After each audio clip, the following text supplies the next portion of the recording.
नमस्कार। जय हिंद।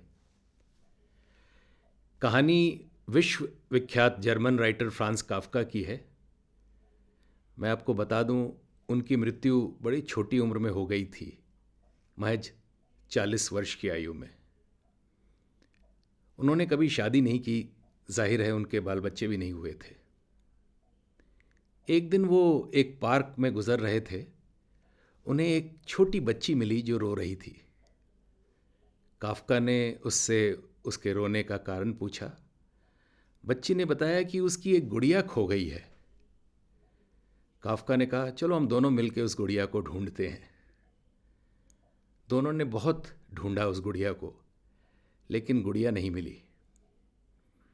काफ्का ने सांत्वना देते हुए बच्ची को कहा कि मैं कल फिर आऊँगा और हम दोनों मिलकर गुड़िया को ढूंढेंगे।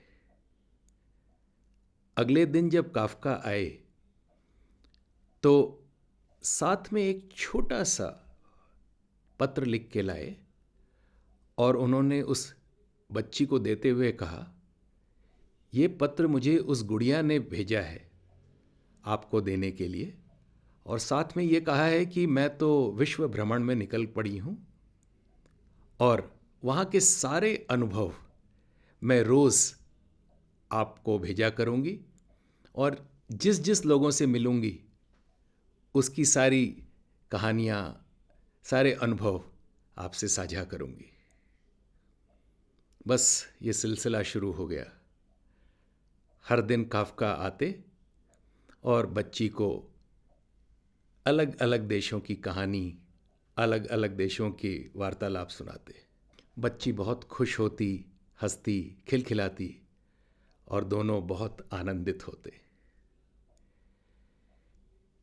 काफ़ी दिनों के बाद एक दिन काफ्का आए और एक गुड़िया लेके आए और उन्होंने इस गुड़िया को उस बच्ची को दिया और कहा कि ये लो, आपकी गुड़िया विश्व भ्रमण करके वापस आ गई है।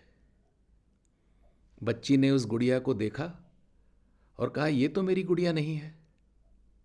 काफ्का ने तुरंत एक छोटा सा पत्र फिर से दिया और कहा, नहीं, ये वही गुड़िया है और गुड़िया ने ये कहा है कि मेरी जो काया है विश्व भ्रमण के दौरान वो बदल गई है। अब मैं बाहरी रूप से थोड़ा अलग दिखती हूँ। बच्ची इस बात को मान गई। उसने इस गुड़िया को बहुत दुलार किया और अपने घर ले गई।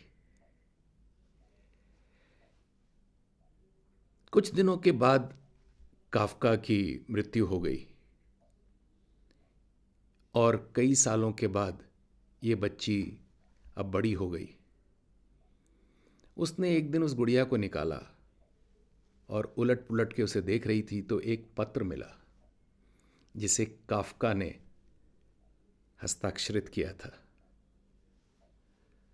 उसमें उन्होंने लिखा था, बेटी, जिस भी चीज़ को आप बहुत चाहते हो वो एक दिन आपको छोड़कर ज़रूर जाएंगे, लेकिन उसका प्यार किसी न किसी तरीके से आपके पास लौट के ज़रूर आएगा और वो किसी न किसी रूप में आपके इर्द गिर्द मौजूद रहेगा, मंडराता रहेगा और आपको सुकून पहुंचाएगा।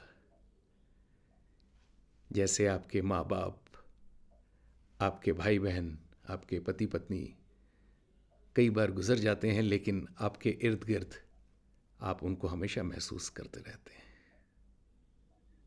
नमस्कार। जय हिंद।